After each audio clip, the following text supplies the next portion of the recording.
Mike Peters of The Alarm on the Laughing Monkey I'm broadcast. Mike Peters from The Alarm. How are you? I'm very good, thank you. I'm glad you could be on. I want to talk about some of your music. And you have a new album out. It is the music television album, which is a covers album, which is fun. You do covers of songs from the 80s, which people kind of lean towards you music wise. Although you've been doing original music continually, like almost every year since then, like ridiculous amounts of original music. It's amazing, actually. Like you are so prolific. Like I imagine by the end of this interview, you'll probably have a new album out and recorded in that short period of time. You are amazingly prolific. But look, I want to hit upon the new album, the covers album, some of the song choices and the arrangements. It's really fun. It was, I think when an artist is cover songs, you never know what's going to happen because you don't know if they're going to interpret it as themselves, do a copy of it, or kind of do a mix. I think you do a little both on this album. I like you reinterpreted some stuff and some stuff you kept with it, which really makes for a fun album. When you went into it, did you have a game plan or did you kind of just hash the songs out as you wrote them and kind of felt out what sounded better to you? It was a really instinctive process. It was just a thought that came into my mind that I should make a record that was honoring Generation MTV, where we come from, an era that bound us together to a lot of fans. And I just thought of the 10 songs from MTV that I could think of in a second. And I already had Gene Loves Jezebel, for Louis Some, and Modern English down because I played with those guys, knew them, and I thought I could honor them through this record. But then I thought, oh yeah, Michael Jackson, that's straight away what I think of MTV. Then I thought of Don't Change by In Excess because Yep. that was the first band I ever saw on MTV when I switched on MTV in a hotel motel somewhere in the middle of America in the early 1980s when I first got to the USA. And the image of them jumping out of their trailer or truck in a hangar. It never left me, and I loved the song. I didn't even know the band were from. I thought they were British or American, but they turned up from Australia. And America was being exposed to new music by MTV, so it was a powerful channel, and it connected us all. And so it was really instinctive to just choose the songs straight off the top of my head. I knew that "Video Killed the Rock and Roll." Video Killed the Radio Star was the first song played on MTV in America in 1981, the same year the alarm started. Money for Nothing was the first song ever played on MTV Europe in 1987. So they were driving the choices I was making, if you like. And then some I wanted to get radically away from the originals. And then some, producer George Williams, who's worked on many of our albums, Yeah. on our creative new albums, he said to me certainly with some songs like "Beat It" by Michael Jackson, I wasn't going to go down. I think everyone knows that. I was more interested in focusing on the line "No one will be defeated" because I thought that's an Alarm lyric. I need to own that part. But George is like, Mike, if you're going to do this song, some of them you have to keep the crown jewels, the identifiers that connect those songs to billions of people. You have to keep Right. some of them in. And I thought, okay, yeah. So let's strike a balance between the crown jewels and doing a pauper's version on an acoustic guitar. Well, it's really interesting because you did do that, and I thought like I didn't expect for you to do like for "Don't Change." It's pretty much that actually is probably the more balanced version if you're doing some of you in the arrangement, but keeping to the epic of the song. But I mean, you are an epic songwriter. Everything you write is just, yeah, you know, it's very uplifting. Well, So yeah, the way that song builds, you yeah. kind of just take it and own it. Well, I try to, if it's going to be me, I only know how to be me in the way I am as and the way I approach music. But I think I can learn a lot about myself in the music of music television, getting close to some of the songs that I didn't really, some say "In the Air Tonight" is one where I've heard it a billion times. I don't need to hear it again necessarily.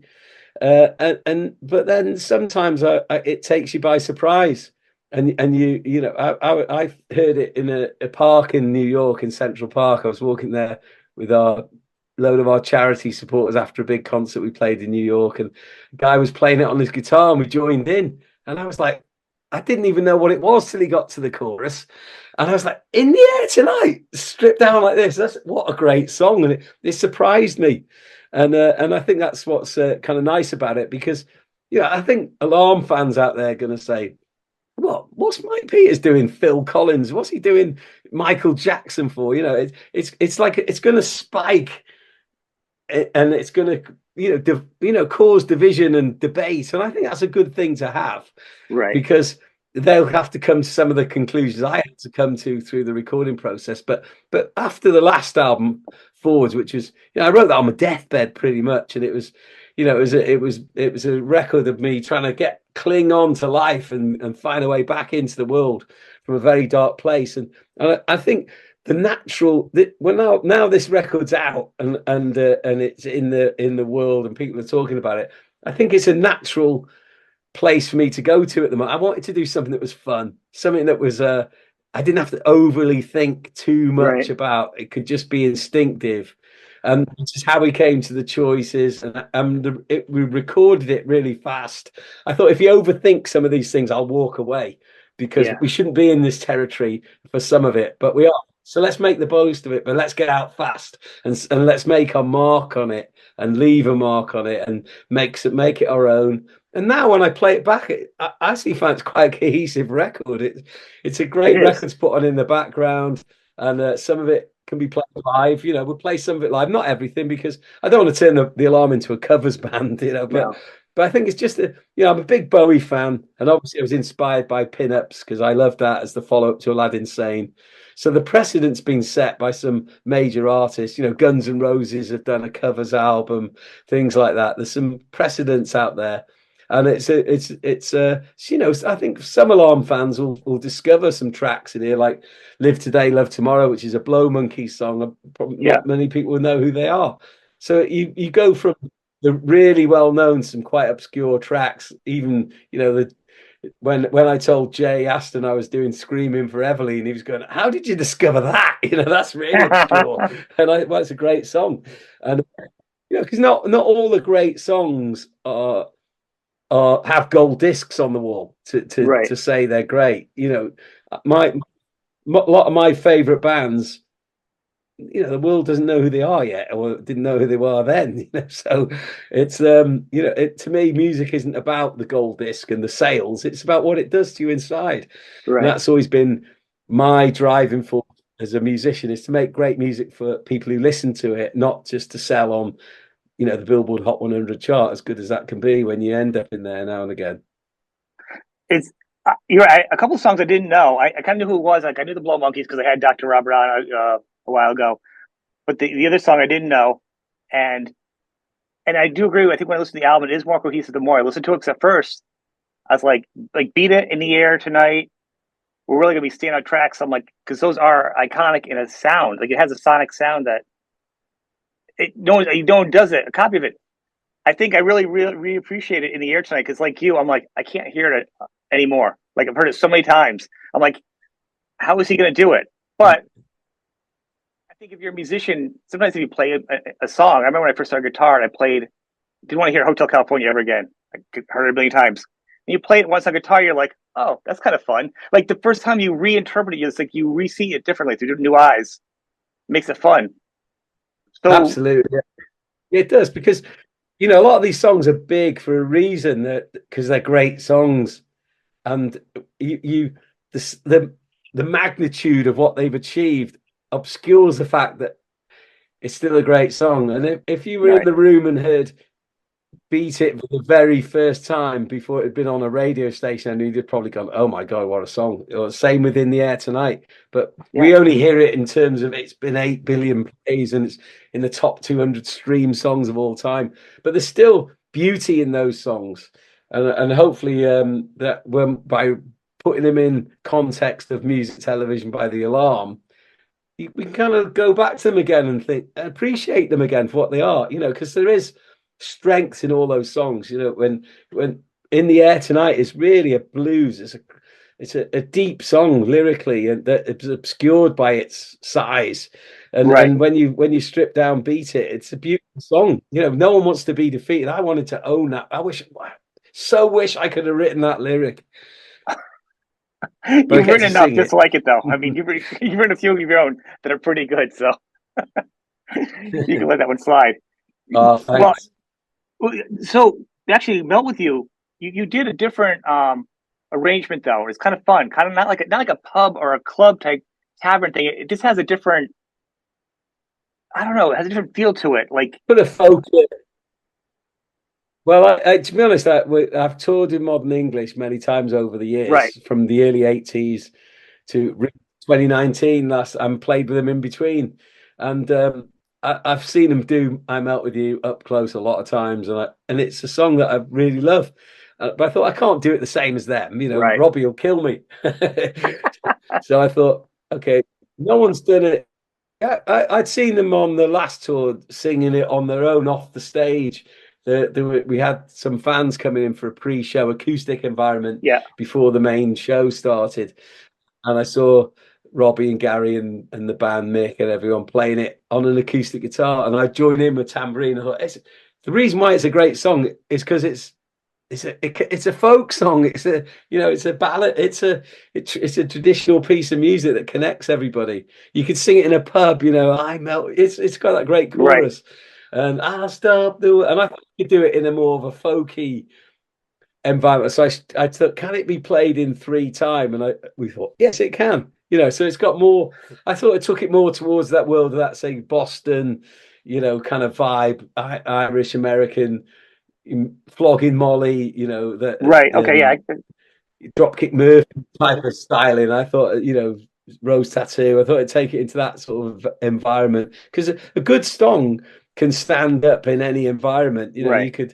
You could do a reggae version of "I Melt with You" and it'll work. But I thought no one has done a folk version, so I'll have a go at that, and it works great. I'm really, I really, love it. well, the guys from they said, "Wow, no one's done it like this. Well done." They were really So you've amazed gotten that I got feedback. it in that style, and how well. Yeah, from Modern English. Yeah, they loved it. Yeah, Excellent. Any other bands ask you or give you feedback on their songs yet? I haven't had the balls to play Imagination to Bluey Some yet. I'm gonna Oh, have to come on, wait for that one on the that's tour, good. because You all do his that one good. musicians. Yeah, but the original's amazing. All the musicians are Yeah, David Bowie's band on it, basically.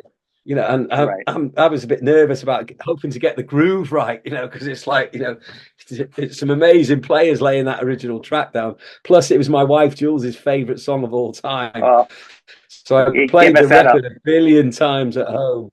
Yeah, so I thought, oh no. So I thought, I can't stray too far away from that one. But I tried to make it possible. The Bluey Sun version is a real pop hit and a big Hmm. song. But I thought I'll try and imagine it's on something like that's on David Bowie's Young Americans album or something like that. Right. I kind of tried to imagine it as something.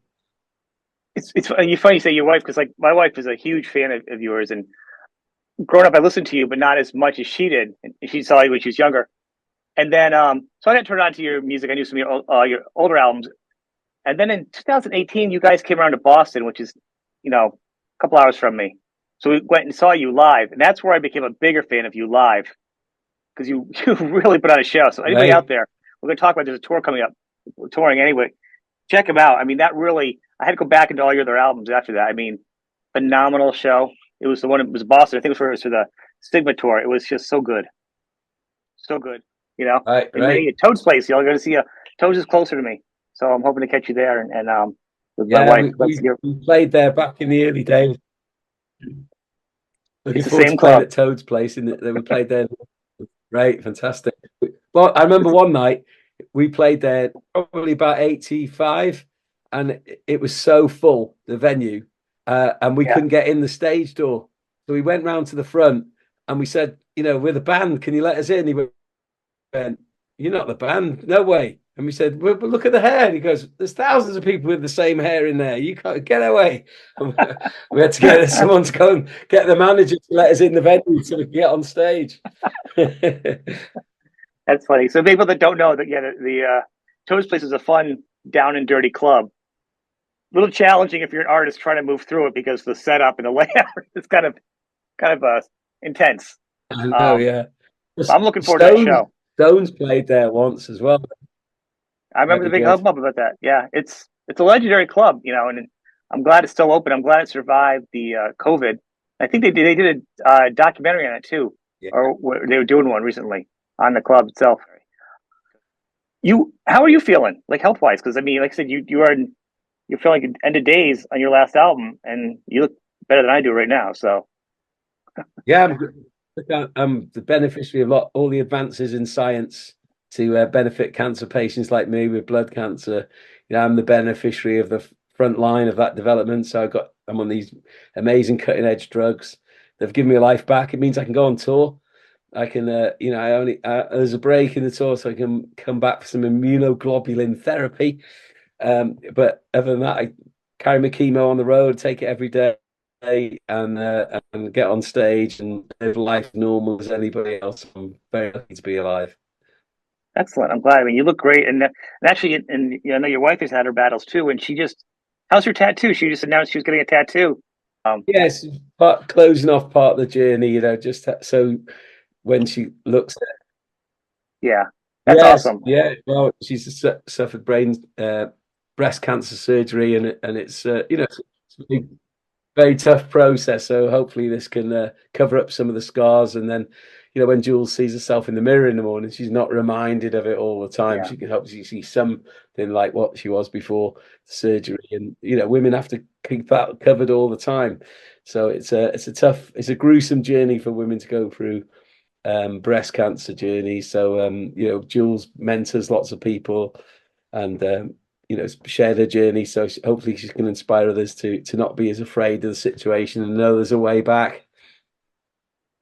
Well, both of you have. I mean, the kudos to both of you. I mean, you've kept a positive attitude. I think you're saying that Forwards was you're in Death's Door writing the album. I mean, that's a pretty positive album. I mean, when David Bowie did his last album, and he knew he was dying, and you feel like comparing that the attitude, Forwards is way more happier than what I'm saying. It was still a very upbeat album for feeling the way you did. You know what I mean? Well, It's pretty. I didn't die. I didn't die in the process. No, but it was. Luckily, I'm I saying nearly did, but but the album is so much more positive though. It wasn't written like melancholy. I mean, the most melancholy you do ever is, I no. think, and it's my favorite thing is your harmonica. The sound you do when you play harmonica has it is like it's like a melancholy bagpipe sound, and sometimes harmonica doesn't can make or break a song. With you, it's such a sound where it always plays on the emotion, whatever key you're playing it in. Yeah, I think it does. Yeah, it's like when you hear a harmonica, it's like hearing the wind when you're walking down the street. It's part of it's a natural sound, and it's one of the earliest sounds in music. And you think right, of those early bluegrass and blues. The apart from the guitar, the harmonica was the next thing to come along to add some color to the music. And when we hear the harmonica, we're taken back to the sort of primal music that's in all of us, that's inherent from when we're born and handed down to us through the DNA of humanity. right. But and sometimes harmonicas can sound like a car crash, like a traffic jam. When you play it to the song, to the emotion, like it becomes something. It's not just a jam instrument. You very much use it to the song, and not a lot of artists do that. They No, kind of just no. jam out to it, and sometimes it just And, kind of and throws off the song. unless You know, I've picked up the wrong moniker and I'm playing it on the wrong song, and it's like, oh no. that could be a that, thing that too. that car crash has happened a few times. Yeah, you grab it in the mid song and you go, right, okay, well, no, it's the wrong one. Oh, that's funny. Yeah, for people that don't know anything about harmonicas, there's lots of different choices in keys that you can get them in, and it can be a nightmare for an That's artist it. performing on stage to grab the wrong one in the wrong Oh, key because it's not like a guitar where that's you it. can play the wrong note once, play it twice, it's on purpose. You're not gonna hit that wrong note twice on a harmonica because Yeah. it's just twice as bad. You It's know, just as soon as you put your mouth up there and go, oh no, you might as well just do something else while the harmonica part's going on instead. so. Let me ask you. So getting towards the end of this, the tour, how are you gonna do the song list because I mean you have so many albums, and you had this new album to promote, and you just had Forwards, which is a really Yeah, great album. Which I don't know if you really toured over here in the U.S. with. So how are you going to do all these songs? yeah, You it's a know, mix it tough up. choice. Little I bit of mean, everything. Maybe don't play the same set twice. Keep things interesting, and But again, I think it's this isn't the only tour we're ever going to do. So it's there's plenty of tours to come where we'll come back just on our own, and maybe we can play longer in a different environment. you're right. So this is just a moment in time to celebrate and enjoy where we come from. It's not often I look back through music. So this is a definitely a throwback Thursday kind of record, and I'm kind of glad we're doing it because it's created a debate, and I think that's good, and it surprised people, and it's been received really well. The idea of Generation MTV is it's getting out there and people thinking, hey, I want to go to that night. It sounds like a night where I come from. There's a lot of people that they weren't just connected through seeing the alarm, they were connected watching MTV, and we happened to be one Right. of the bands that was on the video channel, just like In Excess or Phil Collins or Michael Jackson. And I think it's a good chance to just come together and have a great night. And I think I'd like to make our set quite celebratory and uh, and and uplifting because it's our first tour post pandemic, post illness with me, and so I want to get out there and have a good time and lift everybody up and say, look, the future's coming. Let's stay strong and face it all together because who knows what's around the corner. I agree. I mean, I just meant like, 'cause I know you have some hardcore fans, or some people that only want to hear the hits, that only know the hits are going to come.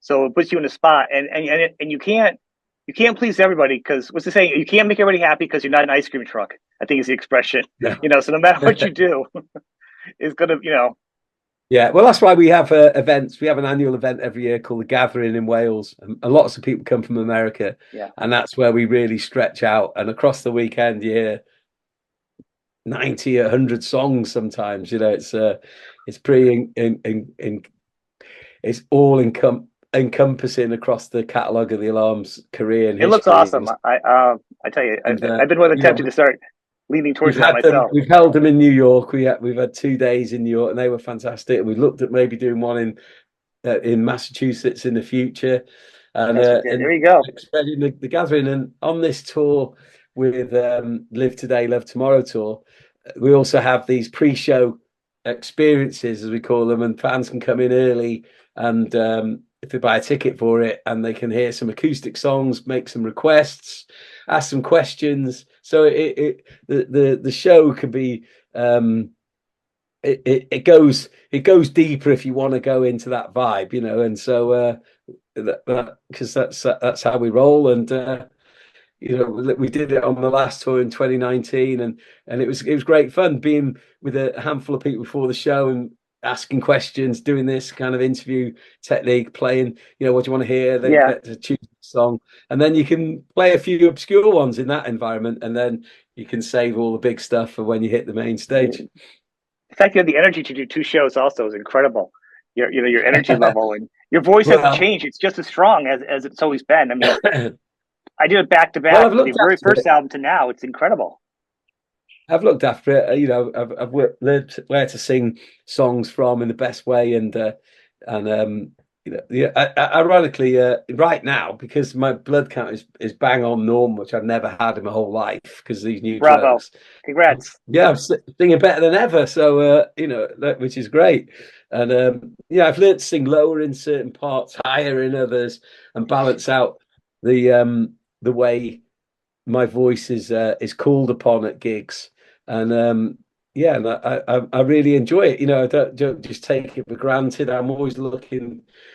I think for the best way to sing the song, best part where it suits my voice best, and discovered more about it as I've gone along. So, and I think that's again because when I look at my friends, U2, and I think, well, when was their last album? Well, I've made five since then. Yeah, So, and I think, I think they'd like to be in that position. When you're as big as you two, you can't make five albums in 5 years. And that I think that's what they'd like to be doing. Because yeah, creativity is what drives them always. And we're lucky to have an outlet for that creativity because we're not constrained by the size of the wheel that has to turn around every time we want to right. make a record. So I'd love to see you I guys. feel free. I think you two should take next tour. You guys should open for you two because it would be the perfect dream tour for fans. That'd be great, Oh wouldn't my it? god! But I saw a Bono's one man show. I thought that was brilliant. I didn't go to Vegas, but I'm Yeah, looking forward to seeing him again now. I that think was. I've heard good things about it too. But yeah, yeah, you guys would be great. Um, I want to thank you today. I just want to end on one thing. You have a great thing that you did, the Love, Hope, Strength Foundation, because I know we keep touching on cancer, but it's so important. We've all been affected by people in our lives by it. Obviously, you and all of us. Could you just touch on that? And I'm going to put the links, not only your website underneath the show, but information for that foundation also that people can go to. Can you just touch on it for a yeah. second? Well, yeah. Love, Hope, Strength. We started it in 2007, and we've been running ever since. We mission is to spread good word about cancer, show people that there's a way back for people who have blood cancer like me, that it doesn't have to be a life sentence when you hear the word cancer applied to your life.